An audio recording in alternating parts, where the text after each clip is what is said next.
প্রস্তাবিত বাজেটে নবায়নযোগ্য জ্বালানি খাতে কর ও শুল্ক সুবিধার ঘোষণা দেয়া হলেও বাস্তবে তা কয়েকটি ব্যবসা প্রতিষ্ঠানের মধ্যে আটকে রাখা হয়েছে। রিপোর্টার্স ইউনিটিতে আয়োজিত এক সংবাদ সম্মেলনে এমন অভিযোগ করেছে Bangladesh sustainable and renewable energy association. সংগঠনটি মনে করে বাজেটে এ খাতে শুভঙ্করের ফাঁকি আছে। দেশে বর্তমানে নবায়নযোগ্য খাত থেকে ৫% কম বিদ্যুৎ উৎপাদন হলেও ২০৩০ সালের মধ্যে তা ২০% উন্নীত করতে চায় সরকার। এজন্য বৈদ্যুতিক গাড়ি, সোলার প্যানেল সহ বিভিন্ন খাতে কর ছাড়ের প্রস্তাব করা হয়েছে। আমি যে বিদ্যুৎ বিল পাবো, তবে এই ছাড়ের সুবিধা গুটি কয়েক প্রতিষ্ঠানই পাবে বলে অভিযোগ করছে Bangladesh sustainable and renewable energy association.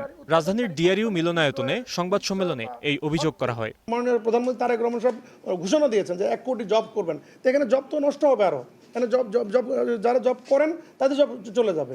এই ইকোসিস্টেম তো বন্ধ করা যাবে, কারণ যখনই বৈষম্য থাকবে তখন কিন্তু আলটিমেটলি এক জায়গায় কিন্তু ধাক্কা খাবে, আরেক জায়গায় কিন্তু বেশি গ্রোথ তৈরি হবে। এতে করে যে ইমব্যালেন্স গ্রোথটা আমরা চাচ্ছি না, আমরা চাচ্ছি যে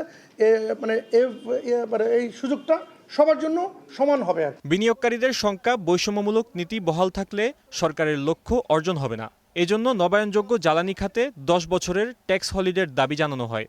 যারা ইনস্টলার বলেন, ইনপুটার বলেন, সবাইকে নিয়ে যেটা ভাবতেছি, এই সেক্টরটির পুরো একটাকেই বাদ দেওয়া হয়ে গেছে। এখন এই পুরো একটা সেক্টরকে বাদ দিয়ে আপনি এনার্জি সিকিউরিটি বা জনবান্ধব রিনিউয়েবল এনার্জি করবেন কিভাবে?